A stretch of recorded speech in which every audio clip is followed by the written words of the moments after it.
ನಮ್ಮ doctor Padmini madam ಹಾಗೂ ನಮ್ಮ ಮನೆ ಮಗ ಸಿಂಹರೂಪಿಣಿ ಸಿನಿಮಾದ ನಾಯಕ ನಟ ಸಾಗರ್ ಸರ್ರು ಮತ್ತು ಬಾಲಾಜಿ ಶರ್ಮಾ, ಸಾರಿ ಸರ್ ಸ್ವಲ್ಪ ಮರ್ತಂಗಾಗೈತೆ ಹೆಸರು, ಬಾಲಾಜಿ ಶರ್ಮಾ ಸರು ಹಾಗೂ ಪಾಲಾಕ್ಷಪ್ಪ ಸರು ಹಾಗೂ ಕೃಷ್ಣಪ್ಪ ಅವರು ಇಂಥ ನಿಮ್ಮ ಬ್ಯುಸಿ ಸಮಯದಲ್ಲೂ ಕೂಡ ನಮಗಾಗಿ ಸಮಯ ಕೊಟ್ಟಿದ್ದಕ್ಕೆ, ನಮ್ಮ ಗುರೂಜಿ ಅವ್ರು ಇಲ್ಲೇವರೇನೆ, ಅವ್ರು ಎನಿ ಟೈಮ್ ಇರಲೇಬೇಕು, ಸಮಯ ಕೊಟ್ಟಿದ್ದಕ್ಕೆ ತುಂಬು ಹೃದಯದ ಧನ್ಯವಾದಗಳು. ಹಾಗೂ ತಾವೆಲ್ಲರೂ ಕೂಡ ನಿಮ್ಮ ಬ್ಯುಸಿ ಸಮಯ ಎಲ್ಲ ಸೈಡ್ಗೆ ಇಟ್ಬಿಟ್ಟು ನಿಮ್ಮ ಕೆಲಸ ಎಲ್ಲ ಇಲ್ಲಿ ನಮ್ಮ ಆಶ್ರಮದ ಕಾರ್ಯಕ್ರಮಕ್ಕೆ ಬಂದಿದ್ದಕ್ಕೆ ನಿಮಗೆಲ್ಲ ಎಷ್ಟು ಧನ್ಯವಾದ ಹೇಳಿದ್ರು ಸಾಕಾಗೋಲ್ಲ.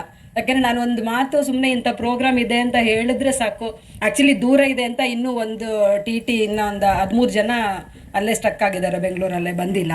ಇಲ್ಲಿನವರು ಸ್ವಲ್ಪ ಲೇಟು, ಯಾಕೆಂದರೆ ಇಲ್ಲೇ ಇದ್ದೀವಿ ಅನ್ನೋದು ಅವ್ರಿಗೆ ನೆಗ್ಲೆಕ್ಟ್ ಅಷ್ಟೇ, ಪಕ್ಕದಲ್ಲೇ ಇದೆಯಲ್ಲ ಊಟ ಟೈಮ್ಗೆ ಹೋದರೆ ಸಾಕಂತ ಹೇಳ್ಬಿಟ್ಟು ಇನ್ನು ತುಂಬ ಜನ ಬಂದಿಲ್ಲ, ಬರ್ತಾರೆ. ಹಾಗಾಗಿ ನಮ್ಮ ಹೆಣ್ಮಕ್ಳು ಕೆಲವೊಂದು ಸಾಂಸ್ಕೃತಿಕ ಕಾರ್ಯಕ್ರಮಕ್ಕೆ ರೆಡಿ ಆಗ್ತಾ ಇದ್ದಾರೆ, ಬರ್ತಾರೆ. ಅದೊಂದು ಸ್ವಲ್ಪ ಒಂದೆರಡು ಅಷ್ಟರಲ್ಲಿ ನೀವು ನಮಗೆ ಕೆಲವು ಹಿತವಚನಗಳನ್ನು ಹೇಳಿ ಮುಂದೆ, ಯಾಕೆಂದ್ರೆ ನನಗೆ ಗೊತ್ತಿಲ್ಲ, ನಾನು ನಿಜ ಹೇಳ್ಬೇಕಂದ್ರೆ ಈಗ ಹುಟ್ಟಿರೋ ಮಗು ನಾನು ಅಷ್ಟೇ, ನಡೆಯೋದು ಹೆಂಗೆ ಕೈ ಹಿಡಿದು ಅದೆಲ್ಲ ನೀವೇ ನನಗೆ ಕಲಿಸ್ಕೊಡ್ಬೇಕು. ಹಂಗಾಗಿ ದಯವಿಟ್ಟು ನಮಗೆ ಯಾವ ರೀತಿ ಮುಂದುವರಿಬೇಕು ಅಥವಾ ಏನು ಸಹಕಾರ ನಮಗೆ ಅವಶ್ಯಕತೆ ಇದೆ ಇದೆಲ್ಲ ನೀವು ನಮಗೆ ಹಿತವಚನಗಳನ್ನ ಹೇಳ್ಬೇಕಂತ ಕೇಳ್ಕೊಳ್ತೀನಿ. ಪದ್ಮಿನಿ ಮೇಡಮ್, ಮೊದಲಿಗೆ ನೀವು.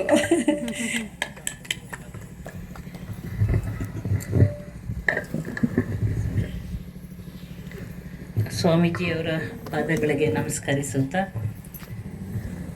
ಇಲ್ಲಿ ನೆರೆದಿರುವ ಎಲ್ಲ ಬಂಧುಗಳಿಗೆ ನನ್ನ ಅನಂತ ನಮಸ್ಕಾರಗಳು. ಮತ್ತು ನನ್ನನ್ನು ಇಲ್ಲಿ ಕರೆಸಿ ಈ ಒಂದು ಸುಂದರ ಕಾರ್ಯಕ್ರಮದಲ್ಲಿ ಪಾಲ್ಗೊಳ್ಳೋ ಅವಕಾಶ ಕೊಟ್ಟಿದ್ದಕ್ಕಾಗಿ, ನಾನು ಇದರೊಳಗೆ ಬಂದು ಒಂದು ಅಳಿಲ್ ಸೇವೆ ಥರ ನಾವು ಇಲ್ಲಿ ಬಂದು ನಿಮ್ಮೊಡನಿದ್ದು ನಿಮ್ಮ ಖುಷಿನ ಹಂಚ್ಕೊಳ್ಳೋದಕ್ಕೆ ಅವಕಾಶ ಮಾಡಿಕೊಟ್ಟಿದ್ದಕ್ಕಾಗಿ ನನ್ನ ಅನಂತ ಧನ್ಯವಾದಗಳು. ನಾವು ಸಾಮಾನ್ಯವಾಗಿ ಇಲ್ಲೆಲ್ಲ ಒಳಗಡೆ ಇಷ್ಟು ದೂರ ಪಟ್ಟಣದ ಬ್ಯುಸಿ ನಮ್ಮ ಕೆಲಸ ಕಾರ್ಯಗಳಲ್ಲಿ ಇದೆಲ್ಲ ಇಲ್ಲಿಗೆಲ್ಲ ಬರೋದಕ್ಕೆ ಅವಕಾಶ, ಇಂಥ ಸಂದರ್ಭಗಳಲ್ಲೇ ನಮ್ಗದೊಂದು ಬೇಕೋ ಬೇಡವೋ ನಾವು ಆ ಖುಷಿಗೋಸ್ಕರವಾಗಿ ಸಾಮಾನ್ಯವಾಗಿ ಎಲ್ಲಿ ಕರೆದ್ರೂ ಕೂಡ ಅದೊಂದು ಆ ಜಾಗಗಳನ್ನು ನೋಡ್ಬೋದು, ಅಲ್ಲಿ ಜನರನ್ನು ನಾವು ಭೇಟಿ ಮಾಡಿ ಅವರ ಒಂದು ಪ್ರೀತಿ ವಿಶ್ವಾಸದೊಡನೆ ಇರಬಹುದು ಅನ್ನೋ ಒಂದು ದೊಡ್ಡ ಆಸೆಯಿಂದ ನಾವು ಪಟ್ಟಣ ಬಿಟ್ಟು ಇಂಥದ್ದೊಂದು ನೋಡಿ, ಎಷ್ಟು ಎಲ್ಲ ಕಡೆ ನೋಡಿದರೆ ನಾವು ಕಲ್ಮಶ ವಾತಾವರಣ, ಪೊಲ್ಯೂಷನ್ ಇದು ಅಂತ ಹೇಳ್ತಾನೆ ಇರ್ತೀವಿ. ಇಲ್ಲಿರುವಂಥ ನಮಗೆ ಈ ಗಾಳಿ ಬೆಳಕು ಸಹಜವಾಗಿ ಒಂದ್ಸಲ ಇನ್ನೊಂದು ಹಳ್ಳಿಗೆ ಹೋದಾಗ ನಮ್ಮ ಯಜಮಾನ್ರು ಹೇಳ್ತಿದ್ರು, ಏನು ತೊಗೊಂಡು ಹೋಗ್ತೀರಾ ಈ ಹಳ್ಳಿಯಿಂದ, ನಮಗೆ ಒಂದು ಡಬ್ಬದಲ್ಲಿ ಒಳ್ಳೆ ಗಾಳಿ ಹಾಕಿ ಕೊಟ್ಬಿಡಿ ನಮಗೆ ಅಂತ ಹೇಳ್ತಾಯಿದ್ರು. ಹಾಗೆ ಅಷ್ಟು ಈ ಥರ ವಾತಾವರಣದಲ್ಲಿ ತಾವುಗಳು ಎಲ್ಲ ಖುಷಿಯಿಂದ ಎಲ್ಲ ಇಂಥ ಕಾರ್ಯಕ್ರಮದಲ್ಲಿ ಮನಸ್ಫೂರ್ತಿಯಾಗಿ ನೀವು ಪಾಲ್ಗೊಳ್ಳೋದಕ್ಕೆ ನಿಜವಾಗ್ಲೂ ನನಗೂ ಖುಷಿ ಅನಿಸುತ್ತೆ. ನಾವು ಅದನ್ನು ಕೆಲವನ್ನ ಅಳವಡಿಸ್ಕೊಳ್ಬೇಕಾಗತ್ತೆ, ಕೆಲವನ್ನು ಒಪ್ಕೊಳ್ಬೇಕಾಗತ್ತೆ. ಆದರೂ ಕೂಡ ಯಾರೇ ಮಕ್ಕಳಿರೋರು ಅವರ ತಂದೆ ತಾಯಿ ವೃದ್ಧರನ್ನು ನೋಡ್ಕೊಳ್ಳೋದಕ್ಕೆ, ಯಾಕಂದರೆ ಚಿಕ್ಕ ಮಕ್ಕಳಿಂದ ಬೆಳೆಸಿ ಮುಂದೆ ತಂದು ಅವ್ರ ಕಾಲ ಮೇಲೆ ನಿಂತ್ಕೊಳ್ಳೋಕೆ ಮಾಡಿರೋ ಅಂಥ ಆ ತಂದೆ ತಾಯಿಗಳನ್ನು ಎಷ್ಟೇ ಕಷ್ಟ ಆದರೂ ಕೂಡ ಒಂದು ಕಾಲದಲ್ಲಿ ಅವರ ಮಕ್ಕಳನ್ನು ಮಗುವಾಗಿ ಬೆಳೆಸಿರ್ತಾರೆ, ಅದೇ ಇನ್ನೊಂದು ಕಾಲದಲ್ಲಿ ಅವರೇ ಮಗುವಾಗಿರ್ತಾರೆ, ಅವ್ರಿಗೆ ಮಕ್ಕಳೇ ತಂದೆ ತಾಯಿಗಳಾಗಬೇಕು. ಆ ರೀತಿ ಅವ್ರನ್ನ ನೋಡಿಕೊಂಡು ಬೇಕು ಬೇಡಗಳು, ವೃದ್ಧಾಪ್ಯದಲ್ಲಿ ಬರುವಂಥ ಕೆಲವು ತೊಂದರೆಗಳು ದೈಹಿಕವಾಗಿರ್ಬೋದು, ಮಾನಸಿಕವಾಗಿರ್ಬೋದು, ಅವರಿಗೆ ಅವರ ಇತಿಮಿತಿಯಲ್ಲಿ ಅವ್ರನ್ನ ಯಾವ ರೀತಿ ಒಂದು ಒಳ್ಳೆ ರೀತಿ ತೊಡಗಿಸ್ಕೊಳ್ಳೋದಕ್ಕೆ ಸಹಾಯ ಮಾಡಬೇಕು ಅಂತ ಪ್ರತಿಯೊಬ್ಬರು ಚಿಂತಿಸ್ಬೇಕು. ಆದರೂ ಕೂಡ ಕೆಲವು ಸಂದರ್ಭಗಳಲ್ಲಿ ಕೆಲವರಿಗೆ ಮಕ್ಕಳಿಲ್ಲದೆ ಇರ್ಬೋದು, ನೋಡ್ಕೊಳ್ಳೋರಿಲ್ಲದೆ ಇರ್ಬೋದು. ಈ ಥರ ಒಂದು ವೃದ್ಧಾಶ್ರಮದಲ್ಲಿ ಬಂದಾಗ ಅವರಿಗೆ ಒಂದು ಈ ಥರ ಸುಂದರ ಪರಿಸರದಲ್ಲಿ ಒಂದು ಒಳ್ಳೆಯ ಜೀವನದ ಎಳಿ ಕ್ಷಣಗಳನ್ನು ಒಳ್ಳೆ ರೀತಿಯಲ್ಲಿ ಬೇರೆ ಇತರರೊಡನೆ ಅವ್ರ ಸುಖ ದುಃಖ ಹಂಚಿಕೊಂಡು ಒಳ್ಳೆ ಪರಿಸರ ಅವ್ರಿಗೆ ಕಲ್ಪಿಸ್ಕೊಟ್ಟಾಗ ಅವರ ಆರೋಗ್ಯನೂ ಸುಧಾರಿಸತ್ತೆ, ಮಾನಸಿಕ ಆರೋಗ್ಯನೂ ಕೂಡ ಅಂತಹ ಒಂದು ಪುಣ್ಯ ಕಾರ್ಯ ಮಠದವರು ಇವು ನೇತ್ರಾವತಿ ಸ್ವಾಮೀಜಿಗಳು ಈ ಥರ ಜನಪರ ಕಾರ್ಯಕ್ರಮ, ಸಾಮಾಜಿಕ ಕಾರ್ಯಕ್ರಮದಲ್ಲಿ ತೊಡಗಿಸ್ಕೊಂಡಿರೋದು ನನಗೆ ಬಹಳ ಸಂತಸ ಅನಿಸುತ್ತೆ. ಅದಕ್ಕಾಗಿ ತಮಗೆಲ್ರಿಗೂ ಅಭಿನಂದನೆಗಳನ್ನು ಸಲ್ಲಿಸ್ತೀನಿ. ಅವರು ಕೂಡ ಇಲ್ಲಿ ಬಂದಿದ್ದು, ಅವ್ರನ್ನೂ ಎಲ್ಲ ಮತ್ತೆ ಇತರರನ್ನ ಭೇಟಿಯಾಗಿದ್ದು ಕೂಡ ಒಂದು ಸಂತೋಷದ. ಇಲ್ಲಾಂದ್ರೆ ನಾವು ಒಬ್ರಿಗೊಬ್ರು ಭೇಟಿಯಾಗೋದು ದೂರದಿಂದ ನೋಡ್ತಿರ್ತೀವಿ, ಎಲ್ಲೋ ಸಿನಿಮಾದಲ್ಲಿ ನೋಡ್ತೀವಿ, ಹತ್ರದಿಂದ ನೋಡಿದಾಗ ಅದೇ ಒಂದು ಬೇರೆ ರೀತಿ ಆಗುತ್ತೆ. ಹಾಗೆ ಜನರು ನಮಗೆ ಅಪಾರವಾದ ಪ್ರೀತಿ ವಿಶ್ವಾಸ. ಮೊನ್ನೆ ನೀವು ಬಿಗ್ ಬಾಸ್ ನೋಡಿದ್ರಿ, ಗಿಲ್ಲಿ ಗೆದ್ದಿದ್ದಕ್ಕೆ ಜನರು ಎಷ್ಟು ಪ್ರೀತಿ ಅಂದರೆ ಯಾವುದೇ ಒಳ್ಳೆ ಕೆಲಸ ಮಾಡಲಿ, ಏನೇ ಆಗಲಿ, ಜನರ ಮನಸ್ಸನ್ನು ತಲುಪುವಂಥ ವಿಷಯ ಯಾವುದಾಗಿದ್ರು ಜನರು ಹೇಗೆ ಸ್ಪಂದಿಸ್ತಾರೆ ಅನ್ನೋದು ಬಹಳ ಮುಖ್ಯ ಆಗತ್ತೆ. ಅಷ್ಟೊಂದು ಪ್ರೀತಿ ವಿಶ್ವಾಸ. ಈಗ ನಾ ಎಲ್ಲಿ ಹೋಗಲಿ, ಏನು ಮಾಡಲಿ, ನೀವೆಲ್ಲ ಬಂದು ಎಷ್ಟು ಪ್ರೀತಿಯಿಂದ ಬಂದು ಮಾತಾಡಿಸಿದ್ರಿ, ಅದು ನನಗೆ ಸಿಗುವಂಥ ದೊಡ್ಡ ಆನಂದ ಅಂತ ಹೇಳ್ಬೋದು.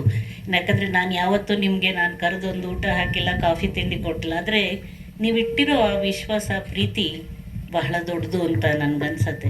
ಹಾಗಾಗಿನೇ ಜನರ ಪ್ರೀತಿ ವಿಶ್ವಾಸನ ಮರುಕಳಿಸ್ಬೇಕು ಅಂತಲೇ ನಾವು ಒಂದು ಟ್ರಸ್ಟ್ ಮಾಡಿದ್ದೇನೆ. ಅಂದರೆ ಹೆಲ್ತ್ ಕೇರ್ಗೋಸ್ಕರ, ಆರೋಗ್ಯ ಸೇವೆಗೋಸ್ಕರ ಮೆಗಾ ಹೆಲ್ತ್ ಅವಕಾಶ ಸಿಕ್ಕರೆ ತಮ್ಮ ಊರಲ್ಲೂ ಬಂದು ಒಂದ್ಸಲ ಒಂದು ಮೆಗಾ ಹೆಲ್ತ್ ಕ್ಯಾಂಪ್ನ ಅರೇಂಜ್ ಮಾಡ್ಬೋದು. ಎಲ್ಲ ತಮ್ಮೆಲ್ಲರ ಸಹಕಾರ ಇದ್ದಾಗ ಬಂದು ಒಂದು ಸ್ತ್ರೀಯರಿಗೆ ಏನು ಬೇಕು ಬೇಡ, ಅಥವಾ ಕಾಯಿಲೆಗಳನ್ನು ಮೊದಲ ಹಂತದಲ್ಲೇ ಹೇಗೆ ಗುರುತಿಸ್ಕೋಬೋದು, ಅಥವಾ ಅದು ಕಾಯಿಲೆ ಬರದಂತೆ ಹೇಗೆ ತಡಿಬೇಕು. ಯಾಕಂದರೆ ಇವತ್ತಿಗೂ ಕೂಡ ಭಾಳಷ್ಟು ಜನ ಹೆಂಗಸರು ಇವು ಡಾಕ್ಟ್ರ್ ಹತ್ರ ಹೋಗೋದು ಹೇಗೆ, ಅವ್ರು ಏನಾದರೂ ಹೇಳಿಬಿಟ್ರೆ ಏನು ಮಾಡೋದು, ಹೇಗೆ ಇದು ಮಾಡೋದು ಅನ್ನೋದನ್ನು ಇವತ್ತಿಗೂ ಕೂಡ ಒಂದು ಬಹಳಷ್ಟು ಜನ ಸ್ತ್ರೀಯರಲ್ಲಿ ಆ ಗೊಂದಲಗಳಿದೆ. ಆದರೂ ಕೂಡ ಮನೆಯಲ್ಲಿರೋ ಗಂಡಸರು ಏನು ಅವ್ರಿಗೆ ತೊಂದರೆ ಇರಲಿ ಬಿಡಲಿ, ಕಾಯಿಲೆ ಇಲ್ಲದೆ ಇದ್ದರೂ ಕೂಡ ವರ್ಷಕ್ಕೊಂದ್ಸಲನಾದರೂ ವೈದ್ಯರ ಹತ್ರ ಕರ್ಕೊಂಡು ಹೋಗಿ ಸುಮ್ಮನೆ ಒಂದು sugar test, blood pressure test, calcium, thyroid ಅಥವಾ ಗರ್ಭಕೋಶದ ಒಂದು ಪರೀಕ್ಷೆ ಇಷ್ಟು ಮಾಡಿಸ್ಕೊಂಡಿದ್ರು ಕೂಡ ತಮಗೇನು ಇಲ್ಲ ಅನ್ನೋ ಒಂದು ಮನಸ್ಥೈರ್ಯನೇ ಅವ್ರಿಗೆ, ಹೆಂಗಸರಿಗೆ. ಯಾಕಂದರೆ ಸ್ತ್ರೀಯರು ಎಲ್ಲ ರೀತಿಯಲ್ಲಿದ್ದಾರೆ, ಎಲ್ಲ ರೀತಿಯ ಅವಕಾಶಗಳು ಅವ್ರಿಗಿದೆ, ಎಲ್ಲ ರೀತಿ ಅವರು ಮುಂದೆ ಬಂದಿದ್ದಾರೆ ಎಲ್ಲ ಕ್ಷೇತ್ರಗಳಲ್ಲಿ. ಹಾಗಾಗಿ ಅವರಲ್ಲಿ ಆರೋಗ್ಯ ಇದ್ದರೆ ಅವ್ರಿಗೊಂದು ಸ್ಫೂರ್ತಿ ಇರುತ್ತೆ, ಕೆಲಸ ಮಾಡೋ ಹುಮ್ಮಸ್ಸಿರುತ್ತೆ, ಅವ್ರ ಮಕ್ಕಳು ಮುಂದೆ ತರೋಕ್ಕೆ, ಸಮಾಜಕ್ಕೆ ಕೊಡುಗೆ ಕೊಡೋದಕ್ಕೆ. ಈಗ ನೇತ್ರಾವತಿ ಅವ್ರ ಮುಂದೆ ನಿಂತು ಎಷ್ಟು ಕೆಲಸಗಳನ್ನು ಮಾಡ್ತಾ ಇದ್ದಾರೆ. ಹಾಗೆ ಪ್ರತಿ ಒಂದು ಸ್ತ್ರೀಯರಲ್ಲೂ ಒಂದು ಆ ಶಕ್ತಿ ಇದೆ. ಅವ್ರಿಗೆ ಅವಕಾಶ ಇರಲ್ಲ. ಎಷ್ಟೋ ಜನಕ್ಕೆ ಒಂದು ಅವಕಾಶ ಕೊಡ್ತು ಅಂದರೆ ಅವರು ಹೇಗೋ ಅವರಲ್ಲಿರೋ ಒಂದು ಪ್ರತಿಭೆನೇ ಹೊರಗಡೆ ಬರುತ್ತೆ. ಅದಕ್ಕೆ ಆರೋಗ್ಯ ಅನ್ನೋದು ಬಹಳ ಮುಖ್ಯ. ಹಾಗಾಗಿ ನಿಮ್ಮ ಆರೋಗ್ಯ ನಿಮ್ಮ ಕೈಯಲ್ಲಿದೆ, ಅದನ್ನು ನೀವು ಕಾಪಾಡ್ಕೊಳ್ಳಿ. ಸೊ ದಟ್ ಇಡೀ ಸಂಸಾರದಲ್ಲಿ, ಇಡೀ ಒಂದು ಫ್ಯಾಮಿಲಿಗೆ ಅದೇ ಒಂದು ಶಕ್ತಿ. ಒಂದು ಸ್ತ್ರೀಯ ಆರೋಗ್ಯ ಅನ್ನೋದು ದೊಡ್ಡ ಶಕ್ತಿ ಒಂದು ಮನೆಗೆ, ಇಡೀ ಕುಟುಂಬಕ್ಕೆ. ಇಲ್ಲಾಂದರೆ ಒಂದು ದಿವಸ ನೀವು ಮಲ್ಕೊಂಡ್ಬಿಟ್ರೆ ಇಡೀ ಕುಟುಂಬ ಅಲ್ಲೋಲ್ ಕಲ್ಲೋಲ ಆಗೋಗ್ಬಿಡೋದು. ಗಂಡಸ್ರಿಗೆ ಏನು ಮಾಡಬೇಕು ಅಂತ ತೋಚಲ್ಲ, ಮಕ್ಳಿಗೆ ಹೆಂಗೆ ಮಾಡಬೇಕು ಅಂತ ತೋಚಲ್ಲ. ಸೊ ಎಲ್ಲರೂ ಸಹಕಾರ, ಮನೆಯಲ್ಲಿ ಗಂಡಸರು ಎಲ್ಲ ರೀತಿ ಸಹಕಾರ ಕೊಟ್ಟಾಗ ಸ್ತ್ರೀಯರ ಅವರ ಒಂದು ಪ್ರತಿಭೆ ಹೊರಹೊಮ್ಮಕ್ಕೆ ಸಾಧ್ಯವಾಗುತ್ತೆ. ಸೊ ಮಾಡಿ ತಮ್ಮೆಲ್ಲರ ಸಹಕಾರದಿಂದ ಒಂದು ಸ್ತ್ರೀಯರ ಆರೋಗ್ಯ ಒಂದು ದೊಡ್ಡ ಆರೋಗ್ಯದ ಮೇಳ ಥರ ಮಾಡ್ಬೋದು. ಯಾಕಂದರೆ ಏನಾದರೂ ಕಾಯಿಲೆಗಳಿದೆಯಾ, ಏನಿದೆ. ಯಾಕಂದರೆ ಈಗ ಭಾಳಷ್ಟು ನಾವು ಕ್ಯಾನ್ಸರ್ ಮುಕ್ತ ಭಾರತ ಅಂತ ಮಾತಾಡ್ತೀವಿ. ಅದಕ್ಕಾಗಿ ವ್ಯಾಕ್ಸಿನೇಷನ್ ಬಂದಿದೆ. ಗರ್ಭಕಂಠದ ಕ್ಯಾನ್ಸರ್ ತಡೆಗಟ್ಟೋದಕ್ಕೆ ಚಿಕ್ಕ ಹುಡುಗಿಯರು ನಿಮ್ಮಲ್ಲಿದ್ದರೆ 14 ವರ್ಷ, 12ರಿಂದ 14 ವರ್ಷದಲ್ಲಿದ್ದರೆ ಅವ್ರಿಗೆ ಒಂದು ಕಡಿಮೆ ಡೋಸಸ್ ಬೇಕಾಗುತ್ತೆ. ಆ ಸಮಯದಲ್ಲಿ ಕೊಟ್ಟರೆ ಗರ್ಭಕಂಠದ ಕ್ಯಾನ್ಸರ್ ಬರುವಂಥ ಸಾಧ್ಯತೆಗಳು ಬಹಳ ಕಡಿಮೆ ಆಗುತ್ತೆ. ಸೊ ಇದೆಲ್ಲ ನೀವು ತಿಳ್ಕೊಂಡಿದ್ರೆ ನಿಮ್ಮ ಮಕ್ಕಳ ಆರೋಗ್ಯ, ನಿಮ್ಮ ಆರೋಗ್ಯಕ್ಕೆ ಸುಧಾರಿಸೋಕ್ಕೆ ಸಾಧ್ಯವಾಗುತ್ತೆ.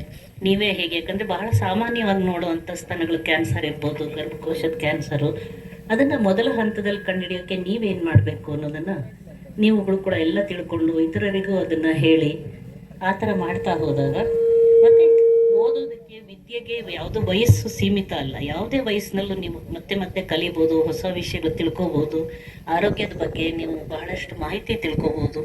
ಇದೆಲ್ಲ ಒಂದು ಒಳ್ಳೆ ನಿಮಗೆ ಆ ಮನಸ್ಸಲ್ಲಿ ಬರೋವಂಥ ಒಂದು ಆತ್ಮವಿಶ್ವಾಸ, ಅದು ಬಹಳ ಮುಖ್ಯವಾಗುತ್ತೆ.